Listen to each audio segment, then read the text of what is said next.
नमस्कार, आपके साथ मैं हूं सुमेरा खान। परवादेश की में आपका स्वागत है। तारीख गवाह है कि युद्ध किसी के लिए भी ठीक नहीं है, ना ही उस सैनिक के लिए जो सरहद पर गोलियां बरसा रहा होता है और ना ही उस शख्स के लिए जो उन गोलियों का शिकार होता है। 2 महीने तक यूक्रेन में रहते हुए मैंने इसे बखूबी महसूस किया है। यूक्रेन युद्ध को कवर करते हुए ऐसे ऐसे दृश्य देखे जिन्हें शब्दों में बयां कर पाना आसान नहीं है, लेकिन इतना जरूर है कि भले ही 2 मुल्क की सेनाओं के बीच ये जंग हो रही हो, संकट पूरी दुनिया पर मंडरा रहा है, क्योंकि रूस और यूक्रेन युद्ध के एक बार फिर परमाणु युद्ध में बदलने की आशंका प्रबल हो गई है। रूस ने पहली बार एटम बम दागने की प्रैक्टिस की है। सवाल यह है कि क्या रूस खुद डरा हुआ है या दुनिया को बेवजह डरा रहा है? तथ्यों, तस्वीरों और सबूतों के साथ पुतिन की परमाणु पराकाष्ठा का सटीक विश्लेषण करती ये एक्सक्लूसिव रिपोर्ट देखिए।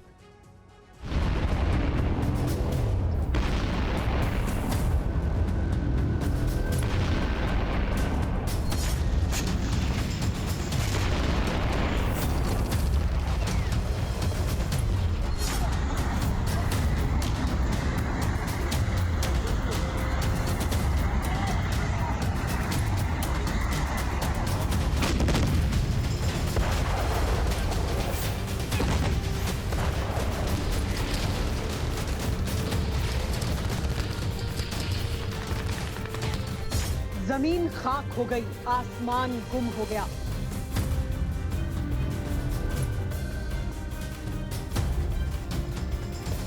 आशियाने नहीं रहे, खेत खलियान, मकान, दुकान, हर सामान युद्ध की भेंट चढ़ गया।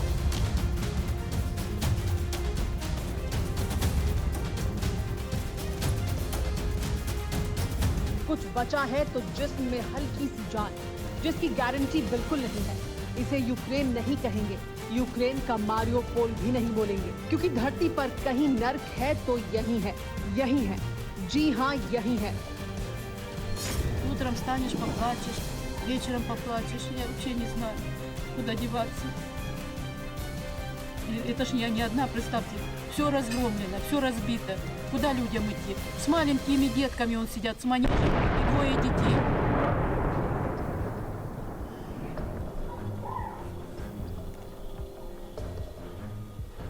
Ехать некуда, я бы с удовольствием уехала. Если бы мне предоставили жилье, да, я бы и сегодня уехала. Это тогда мелочи были на Восточном, а сейчас полгорода. अल्फाज पूरे भी नहीं हुए थे कि रूस की मिसाइलों ने कहर ढाना शुरू कर दिया। С манежами и 2 детей.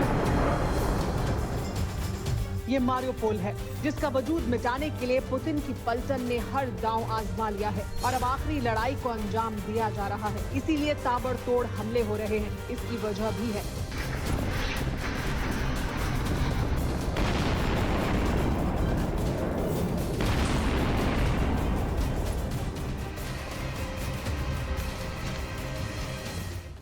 नौ मई को रूस मॉस्को के साथ ही मारियोपोल से भी विक्ट्री डे मनाएगा।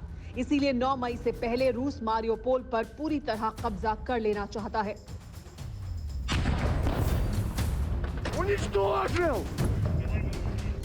यही वजह है कि रूस बचे खुचे मारियोपोल को भी मटियामेट करके ही दम लेगा, भले ही इसके लिए किसी भी हद तक क्यों ना जाना पड़े।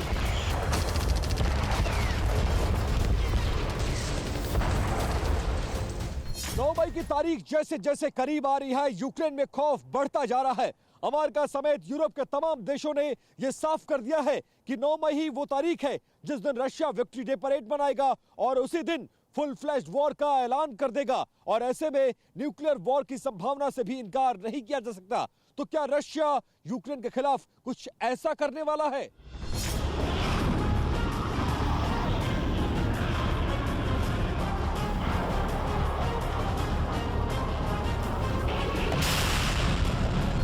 जवाब ये तस्वीरें हैं।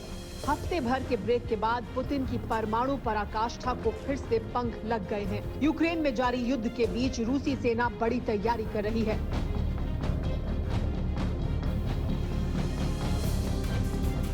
रूस का दावा है कि यूक्रेन में जारी सैन्य अभियान के बीच रशियन न्यूक्लियर स्ट्रेटेजिक फोर्स एटमी जंग के लिए तैयार है।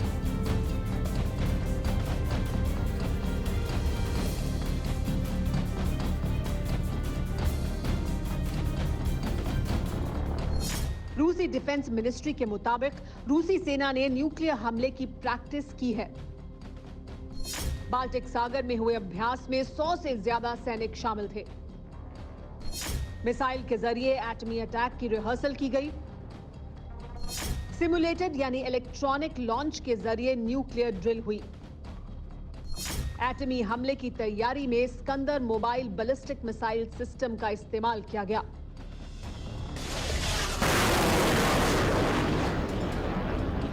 यूक्रेन पर हमले के 71 दिन में यह पहला मौका है जब रूस ने नकली टारगेट तैयार कर परमाणु मिसाइलें दागी।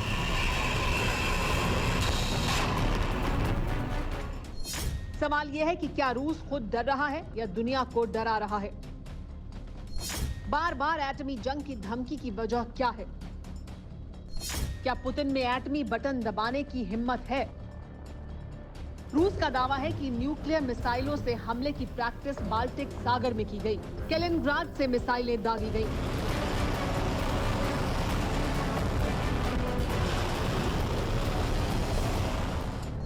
कैलिनग्राड पोलैंड और लिथुआनिया की सरहद के करीब है। दोनों देश नाटो के मेंबर हैं, लिहाजा ये तो साफ है कि 9 मई को यूक्रेन के खिलाफ युद्ध के आधिकारिक ऐलान से पहले रूस ने नाटो को हद में रहने का इशारा दे दिया है।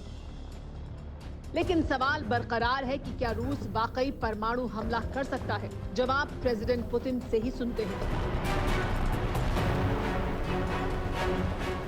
Кто-то вознамерится вмешаться в происходящие события со стороны. अगर यूक्रेन में चल रहे मिलिट्री ऑपरेशन में कोई दखल देता है और हमारे लिए खतरा पैदा करता है तो हमें ये बिल्कुल भी कबूल नहीं होगा। Тактического характера, они должны знать, что наш ऐसा करने वाले समझ लें कि हमारा पलटवार इतना तेज होगा कि संभलने का मौका तक नहीं मिलेगा। याद रखिए, हमारे पास ऐसे हथियार हैं जिसका तोड़ कहीं नहीं है। все инструменты такие, которыми पुतिन ने जो कहा वो दुनिया पहले से ही जानती है, मानती भी है। बावजूद इसके ना तो यूक्रेन के मददगार कम हो रहे हैं, न ज़ेलेंस्की की जिद खत्म हो रही है। ऐसे में सवाल लाजमी है कि क्या पुतिन एटम बम गिराकर ही दम लेंगे? अगर हाँ तो क्यों?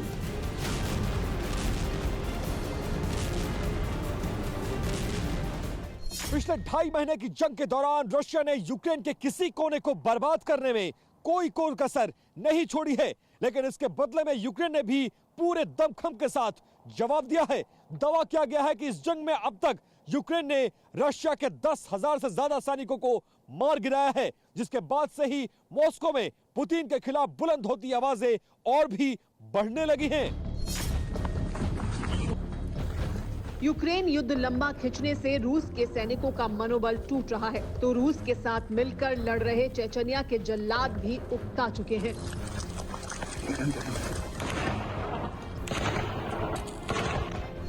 такое решение, и чем быстрее, тем лучше.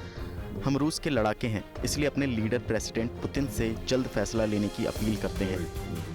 Точки мира, но हम पुतिन के ऑर्डर पर दुनिया के किसी भी कोने में कत्लेआम मचा सकते हैं। इसलिए प्रेसिडेंट पुतिन, हम आपके ऑर्डर का इंतजार कर रहे हैं। ваша пехота готова на все 100%. चेचनिया के ये वही जल्लाद हैं जिनके दम पर पुतिन की पलटन ने यूक्रेन को जिंदा कब्रिस्तान में तब्दील कर दिया, जो प्रेसिडेंट पुतिन के इशारे पर नरसंहार में देर नहीं करते हैं, लेकिन अब पुतिन के अगले ऑर्डर का इंतजार कर रहे हैं।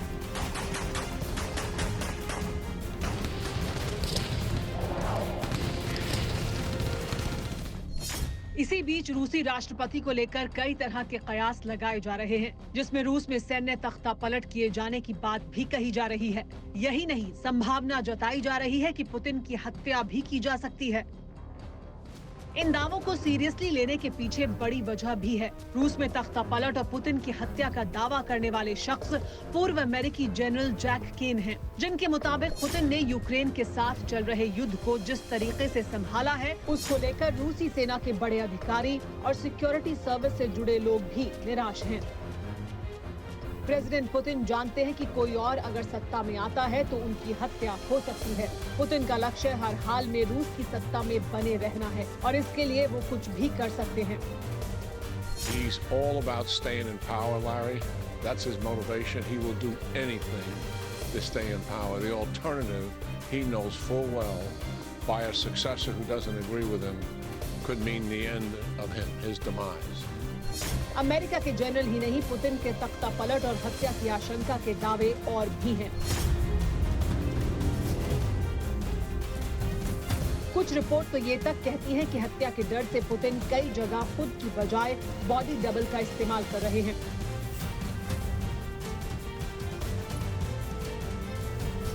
ब्रिटिश मीडिया डेली स्टार ने दावा किया है कि मॉस्को में कुछ चुनिंदा जगहों पर नजर आए प्रेसिडेंट पुतिन ओरिजिनल नहीं है, बल्कि उनके बॉडी डबल का इस्तेमाल किया जा रहा है।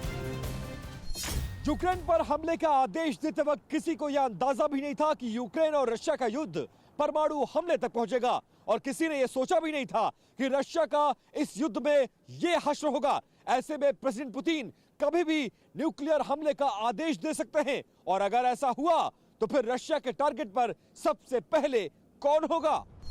2.5 महीने के दौरान रूस आधी दुनिया को दुश्मन बना चुका है। यूक्रेन का जो मददगार है वो हर देश रूस के टारगेट पर है, लेकिन पुतिन के दुश्मनों की लिस्ट में ब्रिटेन का नाम सबसे पहले है, क्योंकि ब्रिटेन ही ऐसा देश है जिसने ज़ेलेंस्की को हथियार देकर, उकसाकर सुपरमैन बनाने में कोई कसर नहीं छोड़ी।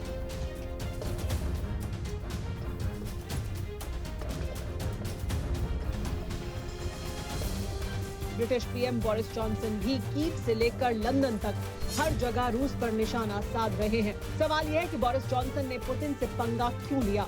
इसे ऐसे समझिए।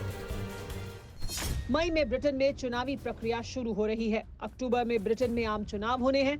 विरोधी कह रहे हैं कि चुनाव जीतने के लिए बोरिस जॉनसन रूस पर एटमी अटैक तक कर सकते हैं, लेकिन सब कुछ इसके उलट होता नजर आ रहा है। जैसे जैसे बोरिस जॉनसन पुतिन को ललकार रहे हैं, वैसे वैसे ब्रिटेन में रूस के न्यूक्लियर अटैक का खौफ बढ़ता जा रहा है। सवाल यह है कि अगर रूस ब्रिटेन पर न्यूक्लियर अटैक करता है तो क्या होगा?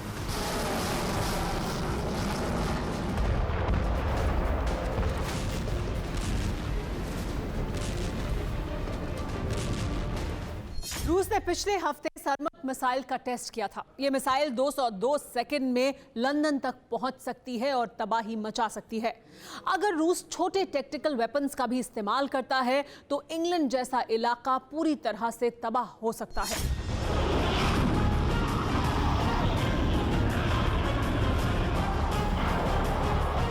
रूस की सरमत मिसाइल 15 एटम बम ले जा सकती है। एक बम का वजन 550 किलो टन तक होता है। अगर 15 बम गिरेंगे तो क्या होगा, जानना चाहते हैं? ब्रिटिश मेडिकल एसोसिएशन की स्टडी के मुताबिक ब्रिटेन पर रूस का फुल फ्लेजेड न्यूक्लियर वॉर करीब 3.25 करोड़ लोगों की जान ले सकता है। एटमी हमले की सूरत में 90 लाख लोग तुरंत मारे जा सकते हैं। 30 लाख लोगों की जान रेडिएशन से जा सकती है, जबकि 40 लाख लोग हमेशा के लिए दिव्यांग हो जाएंगे। रूस के पास दुनिया में सबसे ज्यादा परमाणु हथियार हैं, लेकिन ये भी सच्चाई है कि 80 साल में अमेरिका को छोड़कर किसी भी देश ने परमाणु हथियार चलाने की हिमाकत नहीं की। ऐसे में सवाल लाजमी है कि क्या यूक्रेन की तबाही का जिम्मेदार रूस मानवता पर सबसे बड़े संकट का गुनाहगार बन सकता है? शायद नहीं, और होना भी नहीं चाहिए, क्योंकि युद्ध आज नहीं तो कल खत्म होगा, लेकिन एटमी हमले की सूरत में इंसानियत की कई नस्लें ताउम्र आंसू बहाएंगी।